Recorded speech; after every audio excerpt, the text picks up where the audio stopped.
The title of this video was actually a complete clickbait, because the Garmin Instinct 2 is actually a fairly good watch. However, there are some things that are basically problematic with this Instinct 2, and it might be a deal breaker for you.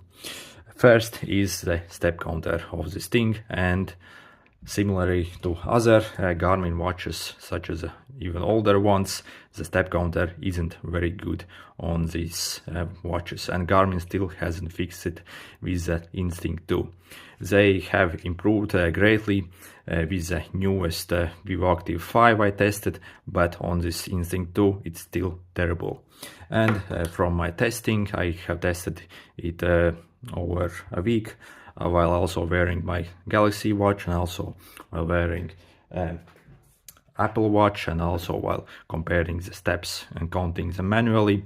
It undercounts by around 35 to 40% of the steps. So that's a huge basically mistake, and it's actually one of the worst step counters on any smartwatch currently.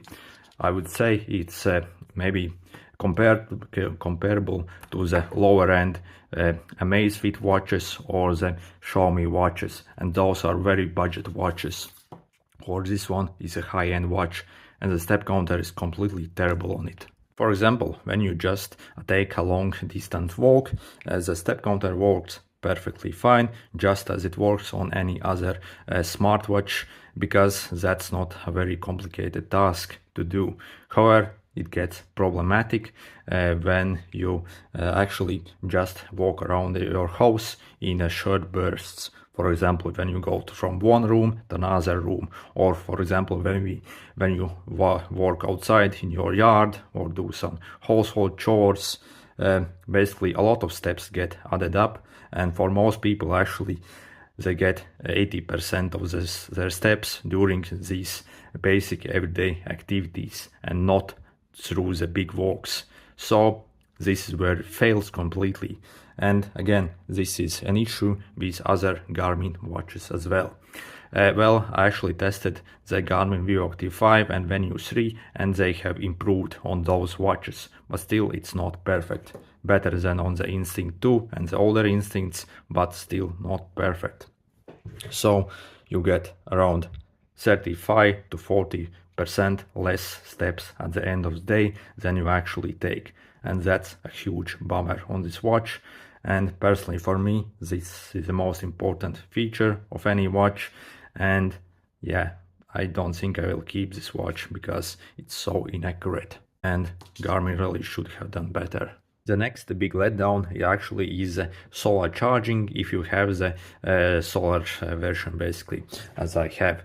So I thought this watch can basically run on itself indefinitely, almost, as it's advertised. But to be honest, unless you really take this watch off during the day and shine it directly at the sun so it charges up, it won't charge it up that much for you, even if it's very sunny outside. Because when you're just wearing this watch and walking around, it doesn't really get that much direct exposure to the sun, so it just can't charge up that much. And yeah, this is basically a gimmick. Then also, if you don't really live in a very sunny country, then also this is completely useless for me.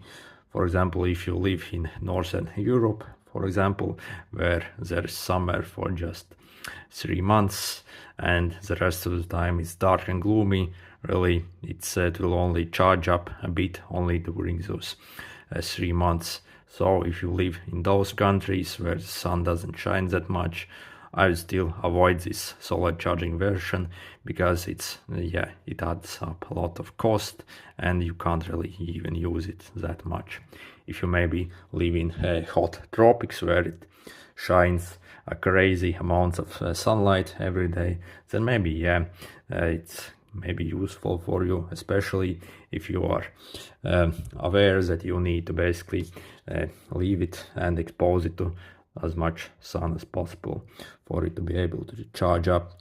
However, for most people this feature is a complete gimmick and completely useless, and it won't really work that well for you. Then another thing which completely sucks on this watch is the timer and the stopwatch of it. And it's very complicated to set up. It takes a lot of steps to do it, and yeah, it completely sucks. Also, it doesn't show the remaining time on the display. So I have quickly customized it so I can basically quickly hold this upper button to launch the timer. The regular way, yeah, you have to basically use this button and cycle through, and yeah, it's a lot of steps, basically unnecessary. For example, when you take any decent smartwatch, for example, I have timers shortcut on the watch face here, and I can basically start the timer with 2 clicks. Click on the timer and then select from the list of which time you want from the presets. Also, you can obviously set a custom, but you can see that you just need to press twice to quickly launch a timer, and this timer basically also will be shown on your watch face here, the remaining time. However, on this one it doesn't show that. So to set it, you have to press it several times basically, and to access it, it completely sucks really. And yeah, you don't really see the remaining times of the timer here, unlike on this where you can customize it. So yeah, and I have tried to really hard basically to figure out how if you can set it up, but you really can't. I actually found one video where some guy had managed to basically set up a the time for the stopwatch on this thing somehow on the main screen. However, that involved doing some crazy steps, and yeah, by default you can't do that. That's completely stupid and ridiculous really. So also the stopwatch, again, it's kind of tough to use actually. So if you want to go out, you have to basically then press the menu, go to the watch face, and yeah, it's just a faff basically. And again, you can't really see the remaining time of the timer and the stopwatch here on the watch face when you go back. Yeah, that completely sucks. Then the final big thing that actually sucks on these Garmin watches, and it actually sucks for all of the Garmin watches, even the most recent ones, is that you actually need to wear your watch during the night for all the recovery features and HRV to work properly. Actually, if you don't wear it at the night, it's completely useless and it won't display your HRV. When you compare to the Apple Watch, this can record and display your HRV readings even if you just wear it during the day. So yeah, why this isn't an option on Garmin watches, I really don't know. Because even if you just use your Apple Watch during the day and record the HRV, it's still very useful from what I have found, and it's actually pretty much comparable to the Garmin watch in the usability. But you don't have to wear the Apple Watch at night for this function to work.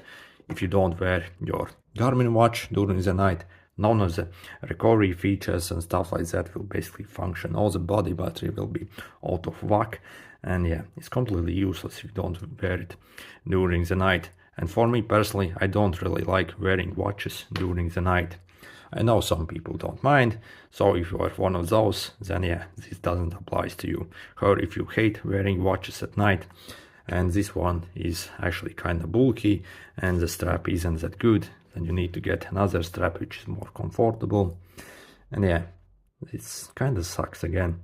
Please Garmin, give us an option to use this HRV during the day as well, for people who don't want to wear watches during the night, just like Apple has done. So these were basically the most important things that suck on this Garmin Instinct 2. And yeah, for me personally, this kind of was my dream watch, and I only recently got it since I got a good deal on it. And yeah, I'm not really keeping it, because in the core functions which I use every day, it completely sucks really when compared to the Galaxy Watch or the Apple Watch. Yeah, it completely sucks.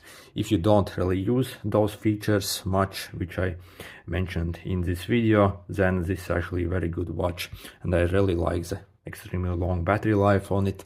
The heart rate sensor is very good, the GPS also is extremely good, and it's basically an extremely nice survival watch. And yeah, for hardcore athletes basically. and it's good. If you are just a casual user who uses the step count more than the other tracking features, this watch won't be that good for you. Anyway, I'm waiting for the Instinct 3 to release pretty much soon, so I do hope that the step counter will be fixed like I have seen it on the other newer Garmin watches. And also hopefully the timers and stopwatch are better on the new version as well. Still, the watch is pretty nice, and I would suggest you, if you don't care about those features I mentioned in this video.